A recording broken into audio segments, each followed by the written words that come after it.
El pequeño escribiente de Florencia, cuento mensual. Cursaba el cuarto grado. Era un gracioso florentino de 12 años, hijo mayor de un empleado del ferrocarril, que por tener mucha familia y poco sueldo, vivía en la estrechez. El padre quería mucho a su hijo y era con él bueno e indulgente. Indulgente en todo, menos en lo que se refería a la escuela. En este punto era exigente y se mostraba severo porque el niño debía procurar ponerse pronto en condiciones de poder aspirar a un empleo para ayudar a la familia.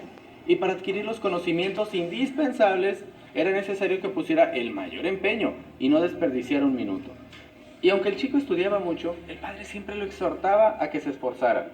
Era este un hombre a quien el exceso de trabajo había envejecido prematuramente, porque a fin de atender las necesidades de la familia, además del mucho trabajo que le imponía su empleo, tomaba aquí y allá trabajos extras como copista y pasaba buena parte de la noche entregado a sus duras tareas. Últimamente, una casa editora que publicaba libros por suscripción le había encomendado el trabajo de escribir en las fajas los nombres y las direcciones de los suscriptores, pagándole 3 liras por cada 500 fajas, que debían ser escritas con caracteres grandes y claros. Sin embargo, este trabajo lo agobiaba y a menudo se lamentaba de ello ante la familia cuando se reunía para comer. Ah, mi vista se debilita. Este trabajo de noche me consume. El niño le dijo un día: Papá, deja que haga yo ese trabajo. Mi letra se parece bastante a la tuya. No, hijo mío, tú debes estudiar. La escuela es lo más importante para ti. Te lo agradezco mucho, pero no quiero, y no hablemos más del asunto. El chico sabía que en estas cosas era inútil insistir con su padre, y no insistió, pero también sabía que a las 12 en punto su padre dejaba de escribir y salió del gabinete en que trabajaba para ir a acostarse. Lo había oído algunas veces. En cuanto sonaban las 12 en el reloj, se sentía el ruido de la silla levantarse de ella, y enseguida los pasos lentos de su padre. Una noche esperó a que éste estuviera ya en la cama, se vistió en silencio, salió a tientas de la pieza y así llegó hasta la que servía de escritorio. Allí encendió la lámpara de petróleo y se sentó ante el pupitre, sobre el cual había una gran cantidad de fajas en blanco y las listas de las direcciones, poniéndose en el acto de escribir y procurando imitar lo mejor posible la letra de su padre. Aunque con un poco de miedo, escribía contento, con su mejor voluntad. De vez en cuando se frotaba las manos, que se le acalambraban, y luego volvía a escribir con mayor soltura y rapidez. Aguzaba el oído y sonreía al comprobar que no se producía ruido alguno. Escribió así 160 fajas. Entonces se levantó, dejó la pluma en el mismo sitio en la que había encontrado, apagó la lámpara y volvió de puntillas a su cama. Al día siguiente, a la hora de comer, el padre estaba de muy buen humor. No había sospechado nada. Era aquel un trabajo que hacía mecánicamente midiéndolo por horas. Contaba las fajas hechas al día siguiente. Sí, es verdad. Es necesario que el engaño termine. Pero la noche de aquel mismo día, su padre dijo con la mayor alegría: Familia, quiero que sepan que este mes, haciendo fajas, he ganado 32 liras, más que el mes pasado. Y al decir esto, colocó sobre la mesa una caja de dulces que había comprado para festejar en familia esa ganancia, lo cual fue recibido por los pequeños con exclamaciones y aplausos. Julio entonces reaccionó y dijo a sí mismo: No, papá, no cesaré de engañarte. Yo haré lo imposible para estudiar bien durante el día, pero continuaré trabajando de noche, por ti y por los demás. El padre añadió: 32 liras más. Hoy estoy contento. Lástima que aquel, y señaló a Julio, se encargue de darme disgustos. Julio recibió el duro reproche en silencio, esforzándose por no llorar, pero al mismo tiempo sintió una gran dulzura en el corazón y siguió trabajando con ahínco. Pero acumulándose la fatiga, a la fatiga, cada vez se le hacía más difícil resistirla. Ya hacía 2 meses que llevaba esa vida. El padre continuaba riñendo a su hijo y mirándolo con ojos airados. Fue a pedir informes a la maestra y ésta le dijo: Su hijo sigue adelante porque es inteligente, pero no tiene aquel afán que mostraba anteriormente. Siempre bosteza, está distraído. Sus tareas están hechas deprisa y con mala letra. Podría hacer mucho más, pero mucho más. El padre lo llevó aparte a una pieza de la casa y allí le dijo muchas cosas más graves que las que él había escuchado jamás. Julio, tú ves que yo me sacrifico por la familia, pero no me secundas. Tú no... Julio, tú ves que yo me sacrifico por la familia, pero no me secundas.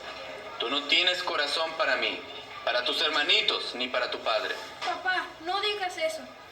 El niño suplicó, rompiendo a llorar, y abrió la boca para confesarlo todo.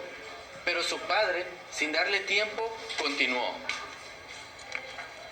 Tú sabes cuál es la situación en la familia. Sabes que es indispensable poner nuestra mejor voluntad y hacer cualquier sacrificio.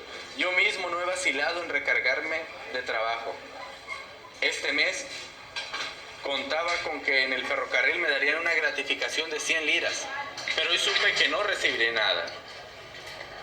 Al escuchar esto, Julio resolvió no dejar traslucir su secreto, diciéndose a sí mismo: No, papá, no te diré nada, a fin de poder trabajar para ti.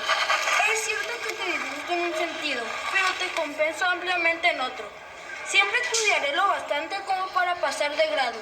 Lo que importa es ayudarte a ganar la vida y aligerarte un poco el peso del trabajo que te mata.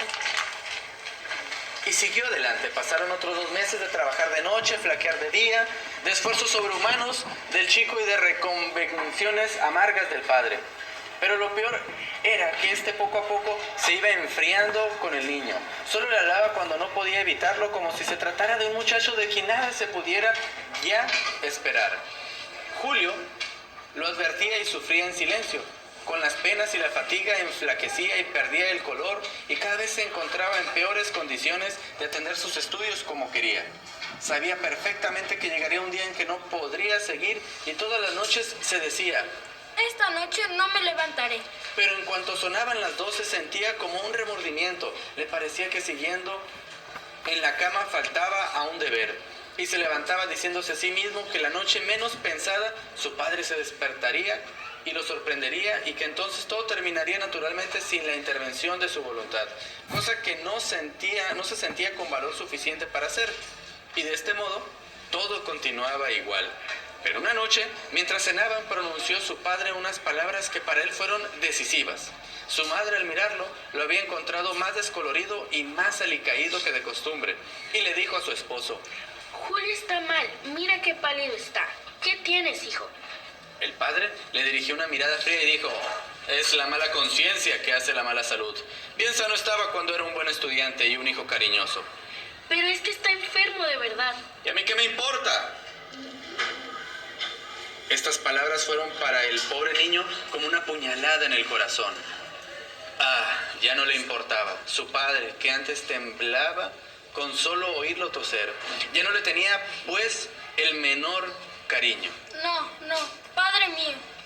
Dijo para sí, oprimido por la angustia. Ahora se acabó de verdad. Yo no puedo vivir sin tu afecto.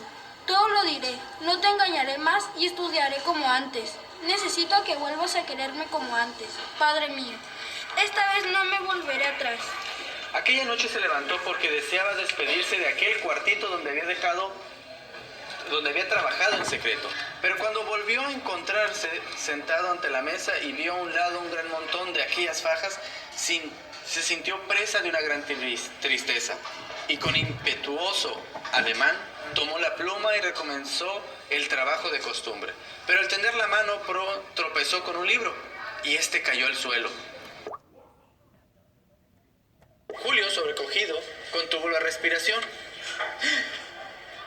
Si se despertara su padre, era verdad que no lo sorprendería haciendo nada malo. Sin embargo, por primera vez, pensó que su padre quizás se sentiría humillado ante él al descubrirlo todo. Este cúmulo de temores y de consideraciones lo sumió durante unos momentos en un estado de angustia rayando en el terror. Aguzó el oído, no se oyó nada. Se levantó y acercó la oreja a la cerradura de la puerta. Nada tampoco, todos dormían, su padre no había oído el ruido. Se tranquilizó pues y continuó escribiendo. El montón de fajas fue creciendo. Escuchó el rumor de un carruaje. Enseguida el estrépito de varios carros que pasaban lentamente, luego profundo silencio, roto de cuando en cuando por el lejano ladrido de un perro. Y escribía, mientras su padre permanecía de pie detrás de él. Se había despertado con la caída del libro y levantándose, permaneció un rato escuchando en silencio. Luego, aprovechando el ruido de los carros para no ser oído, había llegado hasta la puerta, que abrió despacio, y su ligero crujido fue ahogado por el estrépito de la calle, que también apagó el rumor tenue de sus pisadas. Y allí estaba, inclinado detrás de su hijo. Al verlo escribiendo las fajas, adivinó todo el acto, recordó lo pasado y todo lo comprendió. Y un arrepentimiento desesperado, una ternura inmensa, le había invadido el alma y lo tenía clavado, anonadado detrás de su hijo. De pronto, Julio dio un grito agudo, 2 brazos le rodeaban la cabeza. Oh, papá, perdóname, perdóname. Exclamó al reconocer a su padre que lloraba. No, hijo, tú eres quien debe perdonarme, hijo mío. Todo lo comprendo ahora. Ven conmigo. Y lo llevó casi en brazos al lecho de la madre que había despertado y lo impulsó en sus brazos diciendo: besa a este ángel de hijo, que desde hace más de 4 meses no duerme para trabajar por mí, mientras yo le amargo el corazón con mis reproches. A él, que se sacrifica para ganar el pan. La madre lo estrechó contra su pecho y así lo tuvo un buen rato sin poder hablar por la emoción. Después dijo: Ve a dormir, hijo mío, ahora mismo. Anda, descansa. El padre lo tomó en brazos, lo llevó a su cuarto y sin dejar de acariciarlo lo metió en el lecho. Le arregló las almohadas y lo arropó bien. Gracias, papá, gracias. Pero vete tú también a acostar, que contento estoy. Anda, papá, vete a la cama. El padre, que deseaba verlo ya dormido, se sentó junto a la cama, le tomó una mano entre las suyas y le dijo: duerme, duerme, niño mío. Julio, extenuado, no tardó en hacerlo y durmió muchas horas, gozando por primera vez, después de varios meses, de un reposo tranquilo. Y cuando abrió los ojos, estando ya muy alto el sol, sintió una respiración muy cerca. Y enseguida vio, junto a su pecho, la cabeza de su padre que descansaba sobre el borde de la cama. Allí había pasado la noche y ahora dormía con la frente apoyada cerca de su corazón.